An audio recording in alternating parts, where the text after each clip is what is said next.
A'udzubillahi minasyaitonirrajim. Bismillahirrahmanirrahim. Assalamualaikum warahmatullahi wabarakatuh. Alhamdulillahirabbil alamin wassalatu wassalamu ala sayyidina Muhammadin sayyidil mursalin wa ala alihi wa sahbihi ajma'in, amma ba'du. Sahabat sekalian yang dirahmati oleh Allah Subhanahu wa taala, pada video kali ini insyaallah kami akan berusaha untuk menyampaikan suatu buku yang mungkin tidak lagi asing bagi teman-teman dan rekan-rekan sahabat semua, yakni buku yang ditulis oleh Dr. Andes Muhammad Rifai yang berjudul Risalah Tuntunan Sholat Lengkap. Ya, kami di sini insya Allah akan membahas buku ini dari awal hingga akhir, dan terutama kami berniat untuk menyampaikan ini kepada teman-teman kami, ya, sahabat-sahabat Muslim yang mungkin menjadi mu'alaf, ya, Muslim mu'alaf yang butuh panduan tentang tata cara sholat yang sesuai dengan aturan agama Islam. Dan di sini meskipun buku ini dinamakan Tuntunan Sholat Lengkap, akan tetapi di dalamnya itu juga membahas permasalahan-permasalahan lain seperti masalah keyakinan atau akidah dan masalah-masalah hukum-hukum ibadah seperti masalah wajib, makruh dan sebagainya. Dan kami rasa buku ini cocok untuk teman-teman sahabat muslim sekalian yang baru memeluk agama Islam. Baik, kita ke bawah. Risalah Tuntunan Sholat Lengkap. Buku ini pertama kali ditulis oleh Dr. Andes Muhammad Rifai, dicetak pada tahun 1976 dan alhamdulillah sampai sekarang masih terus dicetak dengan berbagai macam edisi yang telah mengalami pembaharuan. Baik, kita mulai dari kata pengantar. Kata pengantar, Bismillahirrahmanirrahim. Alhamdulillahirabbil alamin wassalatu wassalamu ala sayyidina Muhammadin sayyidil mursalin wa ala alihi wa sahbihi ajma'in. Alhamdulillah, dengan rasa syukur kehadirat Allah Subhanahu wa taala yang dengan rahmat dan inayahnya, buku Risalah Tuntunan Sholat Lengkap ini telah selesai kami susun untuk dapat disebarluaskan di kalangan masyarakat umat Islam. Jadi dari sini kita tahu bahwa tujuan penulis ini menulis buku ini bukan untuk tujuan duniawi atau untuk diperjualbelikan atau untuk masalah komersial, bukan, tetapi semata-mata untuk disebarluaskan kepada masyarakat muslim. Buku ini kami susun dengan maksud untuk dapat dijadikan pedoman tambahan bagi para guru agama honorer dan para penyuluh agama dalam lingkungan bidang penerangan agama. Nah, jadi di sini beliau menuliskan niat atau maksud sebenarnya awal penulisan buku ini, beliau hanya ingin membantu para guru honorer dan para penyuluh agama. Ketika menjalankan tugas, para guru honorer dan para penyuluh agama sebetulnya mereka membutuhkan buku pegangan pedoman yang lebih ringkas. Maka beliau dari situ mulai menulis risalah ringkas ini, ya, khususnya di Jawa Tengah. Semoga dapat dijadikan bahan dalam usaha meningkatkan para jamaah peserta pengajian-pengajian yang diselenggarakan oleh mereka. Jadi Masya Allah sekali kalau kita baca dari kata pengantar yang beliau sampaikan, dengan mulianya niat beliau, alhamdulillah ternyata tidak hanya guru honorer dan para penyuluh agama yang mendapatkan manfaat dari tulisan beliau ini, tapi bahkan hampir, ya, 80% Muslim di Indonesia saat ini itu belajar sholat dari buku beliau ini. Isi buku ini lengkap mencakup syarat rukun sholat, sehingga kiranya memudahkan bagaimana cara bagaimana cara mereka melaksanakan sholat itu yang merupakan ibadah pokok kita kepada Allah Subhanahu wa taala.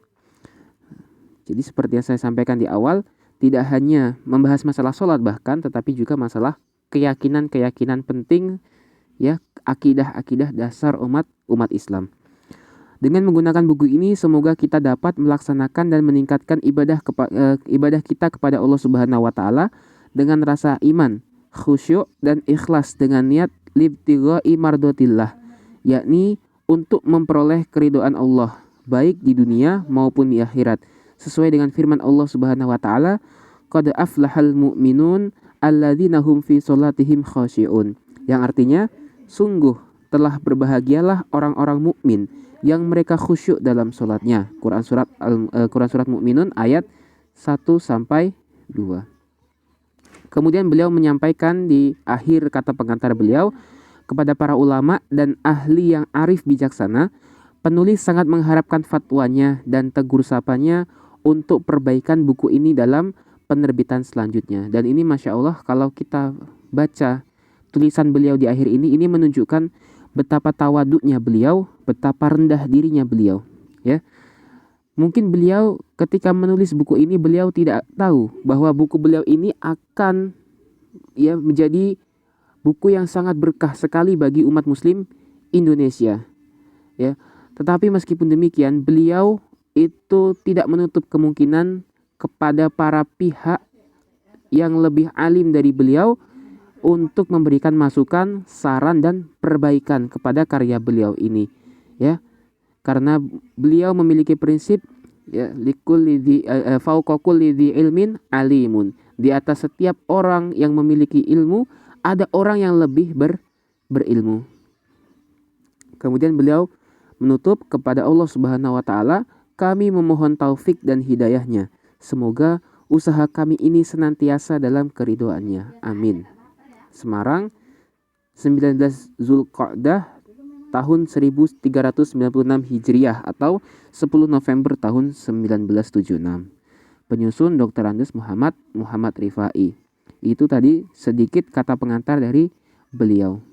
Kita lewati bagian daftar isi, ya. Jadi nanti daftar isi ada bermandi, kemudian berwudu, mandi, tayamum, kemudian sholat sunat sebelum sholat, kemudian sholat, bacaan dalam sholat, dan doa-doa, kemudian sholat bagi yang sakit, sholat sunnah rawatib, wudu, taubah, hajah, taraweh, witir, istisqa. Dan kita akan masuk ke bab yang pertama. Bismillahirrahmanirrahim. Bab 1, pengantar umum. Bismillahirrahmanirrahim. A. Hukum Islam. Jadi di sini beliau akan memberikan pengertian awal dan dasar tentang hukum Islam. Karena beliau di sini akan menjelaskan istilah-istilah dasar yang perlu diketahui seorang muslim, ya. Jadi beliau di sini meletakkan bab ini di paling awal. Pembahasan ini beliau letakkan di bab 1. Yang pertama ada yang namanya mukallaf, ya. Jadi untuk teman-teman yang mungkin baru masuk kepada agama Islam, baru memeluk agama Islam, jadi di sini perlu kita ketahui bersama bahwa ada yang pertama namanya istilahnya mukallaf. Mukallaf itu kalau bahasa Arab itu sebetulnya artinya dibebani. Mukallaf itu dibebani. Apa maksudnya dibebani? Maka kita baca, orang mukallaf ialah orang muslim yang dikenai kewajiban atau perintah dan menjauhi larangan agama. Karena telah dewasa dan berakal, yakni akil balik itu istilahnya, serta telah mendengar seruan agama. Jadi tidak semua orang muslim itu orang mukallaf, ya teman-teman. Tidak semua orang muslim itu mukallaf. Jadi mukallaf itu orang muslim yang sudah dikenai kewajiban-kewajiban dan larangan. Karena kalau orang muslim dia itu tidak mukallaf, maka tidak dikenai kewajiban. Contoh orang muslim tapi dia belum mukallaf itu anak kecil, ya. Itu anak kecil dia tidak wajib sholat, tidak wajib melakukan kewajiban-kewajiban dalam agama Islam, juga tidak dikenai larangan-larangan agama. Itu contohnya. Maka tidak semua orang muslim itu mukallaf. Nah, mukallaf itu kalau dia sudah dikenai kewajiban, baik itu perintah maupun larangan. Kemudian yang kedua, beliau akan menjelaskan tentang hukum-hukum Islam. Hukum Islam yang biasa juga disebut hukum syara'. Nah, hukum syara' ini kalau zaman kita sekarang itu lebih dikenal dengan syariat. Nah, syariat itu hukum Islam, ya. Itu terbagi menjadi 5. Syariat atau hukum syara' itu terbagi menjadi 5. Yang pertama, wajib. Nah, ada hukum namanya hukum wajib. Wajib. Kalau ini mungkin sudah tidak asing, ya. Wajib yaitu suatu perkara yang apabila dikerjakan mendapat pahala dan jika ditinggalkan mendapatkan dosa. Nah, jadi sesuatu yang wajib itu sesuatu yang harus dilaksanakan, tidak boleh tidak. Kenapa? Karena kalau tidak dilaksanakan maka mendapatkan dosa. Kalau dilaksanakan maka mendapatkan pahala. Sesimpel itu konsepnya.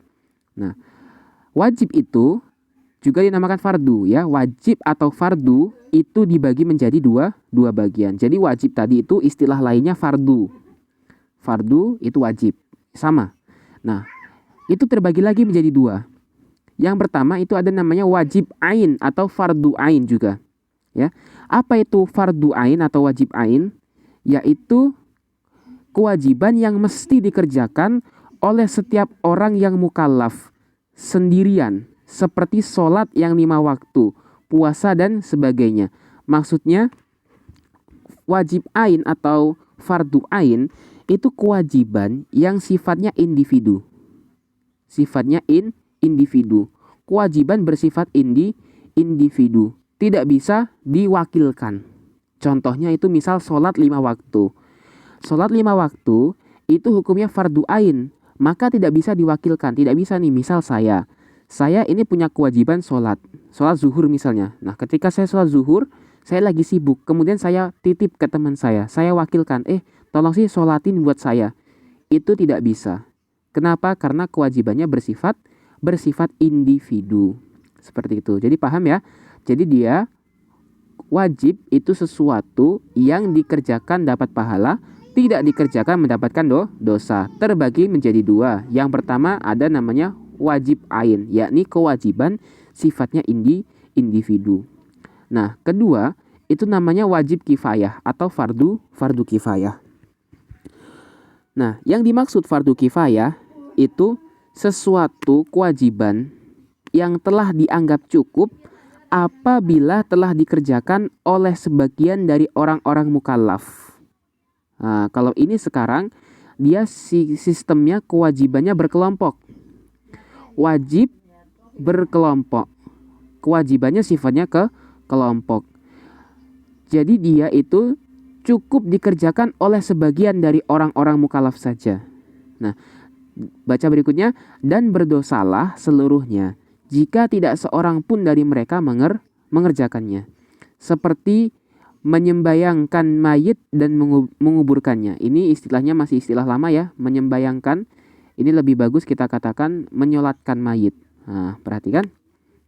Jadi, yang dimaksud wajib kifayah atau fardu kifayah itu kewajiban yang sifatnya kelompok. Jadi cukup sebagian orang saja dalam kelompok itu untuk melaksanakan, maka sudah gugur kewajibannya. Sudah gugur. Akan tetapi, kalau dalam satu kelompok itu tidak ada sama sekali yang mengerjakan kewajiban itu, maka yang dapat dosanya itu semuanya. Yang dapat dosanya semuanya. Contoh kewajiban yang seperti ini itu ibadah menyolatkan mayit. Nah, jadi semisal ada mayit tetangga kita meninggal kan, kemudian itu kan perlu atau wajib untuk disolatkan. Menyolati mayat, menyolati jenazah itu hukumnya wajib. Dan itu wajibnya sifatnya wajib kelompok atau kifayah. Nah, maka kalau semisal ada cuma 5 atau 6 orang yang menyolati mayat tersebut, itu sudah cukup. Sudah gugur kewajibannya. Akan tetapi, kalau dalam satu desa itu sama sekali tidak ada satu pun yang menyolatkan mayat ini, maka yang dapat dosa ya semua orang di situ. Semua orang yang ada di tempat tersebut, seperti itu. Ya, jadi cukup mudah difahami ya. Wajib sesuatu yang dikerjakan dapat pahala, ditinggalkan dapat dosa, terbagi menjadi dua, sifatnya individu atau fardu ain atau wajib ain. Yang kedua, sifatnya kelompok atau wajib kifayah atau fardu kifayah. Kemudian berikutnya, sunnah ya, sunnah. Sunnah itu perkara yang apabila dikerjakan mendapat pahala dan apabila ditinggalkan tidak berdosa. Ini yang dinamakan sunnah ya. Perkara sunnah itu sesuatu yang jika dikerjakan kita dapat pahala, tapi kalau ditinggalkan ya kita nggak dapat dosa. Bisa dikatakan ini seperti bonus lah ya, bonus untuk kita. Jadi siapa yang mampu kerjakan, kalau tidak mampu ya tidak apa-apa. Seperti itu. Ini pun terbagi lagi menjadi dua, teman-teman sekalian. Sunnah itu juga terbagi menjadi dua. Yang pertama itu sunnah muakkad. Kalau muakkad itu secara bahasa itu ya sesuatu yang ditekankan, muakkad. Nah, kalau secara istilah yakni sunnah yang sangat dianjurkan mengerjakannya. Seperti sholat taraweh, sholat 2 hari raya, Idul Fitri dan Adha, dan sebagainya. Jadi, meskipun sunnah itu hukumnya, jika dikerjakan dapat pahala, jika tidak dikerjakan itu tidak berdosa, tapi ada sunnah yang dia itu namanya sunnah muakkad. Sunnah muakkad, yakni sunnah yang sangat dianjurkan, bahkan hampir mendekati wajib. Saking dianjurkannya hampir mendekati wajib. Contohnya adalah sholat taraweh dan sholat Idul Fitri serta Idul Adha. Kemudian jenis sunnah yang kedua yakni sunnah ghairu muakkad, yakni sunnah biasa ya. Dia sekedar sunnah, tidak terlalu ditekankan, tidak mendekati wajib sunnahnya. Seperti itu. Jadi ada sunnah muakkad dan sunnah ghairu muakkad. Seperti itu. Kita sudah ambil dua hukum. Pertama wajib terbagi dua, kemudian juga sunnah juga terbagi dua. Kemudian yang ketiga, hukum yang ketiga itu adalah hukum haram.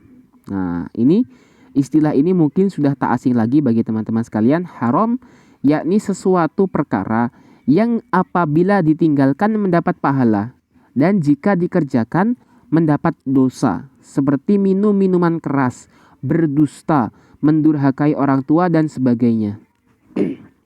Jadi, kalau tadi ada perkara wajib yang jika dikerjakan dapat pahala, ditinggalkan mendapatkan dosa, sekarang ada kebalikannya, yakni perkara haram.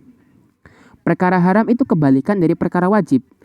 Kalau perkara haram, dia dikerjakan malah kita dapat dosa. Kalau kita tinggalkan, kita dapat pahala. Nah, seperti itu. Jadi, tidak hanya kita fokus mengerjakan kewajiban, kita juga harus fokus untuk meninggalkan sesuatu yang haram. Contoh-contoh yang haram itu seperti apa? Minum minuman keras, berdusta, mendurhakai orang tua, dan sebagainya ya. Yakni perbuatan-perbuatan tercela lainnya. Itu semuanya haram. Dan kalau kita kerjakan, kita dapat dosa. Seperti itu. Kemudian, hukum Islam yang keempat itu adalah makruh. Nah, makruh itu kalau secara bahasa itu sesuatu yang dibenci.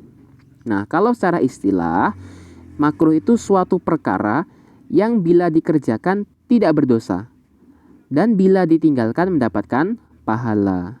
Nah, ini berarti kebalikan dari sunnah. Kalau sunnah jika dikerjakan dapat pahala, jika ditinggalkan tidak berdosa. Kalau makruh jika dikerjakan tidak berdosa, jika ditinggalkan mendapatkan pahala. Ya, kebalikan dari sunnah. Nah, contoh perbuatan yang jika dikerjakan kita nggak berdosa, tapi kalau kita tinggalkan malah dapat pahala itu seperti apa? Contohnya makan petai dan bawang mentah ya, berambang ini bawang merah dan bawang merah mentah dan sebagainya. Perhatikan, makan petai dan bawang mentah. Kalau kita makan petai dan makan bawang mentah itu kita nggak dapat dosa. Kita nggak dapat dosa. Tapi kalau kita nggak makan petai dan nggak makan bawang mentah, kita dapat pahala. Kenapa? Karena makan petai dan bawang mentah itu hukumnya makruh. Kenapa kok makruh? Ya karena itu bisa menyebabkan aroma mulut kita itu tidak sedap. Jadi kalau kita nanti berbicara atau sholat jamaah itu bisa mengganggu muslim yang lain, maka dia jadi makruh, dibenci, seperti itu. Yang terakhir ada hukum yakni hukum mubah. Yang kelima hukum Islam yang dinamakan mubah. Mubah itu artinya boleh, yakni suatu perkara yang apabila dikerjakan tidak dapat pahala dan tidak juga berdosa. Dan jika ditinggalkan juga tidak dapat dosa dan juga nggak dapat pahala. Jadi dia nilainya 0. Mubah ini nilainya 0. Nggak dapat dosa, nggak dapat pahala. Itu yang namanya mubah. Jadi intinya dia hanya boleh, sifatnya hanya boleh. Contohnya seperti apa ya? Makan, minum, tidur, ya. Itu semuanya hukumnya mubah.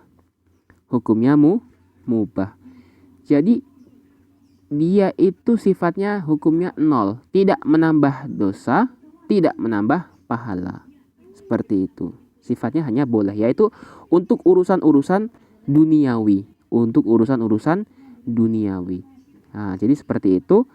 Sampai sini dulu kita bahas sampai di hukum-hukum Islam. Mudah-mudahan teman-teman yang menyimak video ini dapat memahami apa yang kami sampaikan. Dan apabila ada kesalahan dari awal penyampaian kami, hanya kepada Allah kami mohon ampun, dan juga hanya kepada Allah lah segala kebenaran dari ucapan kami. Mohon maaf yang sebesar-besarnya dan terima kasih atas segala perhatian dan partisipasinya. Kami akhiri. Wassalamualaikum warahmatullahi wabarakatuh.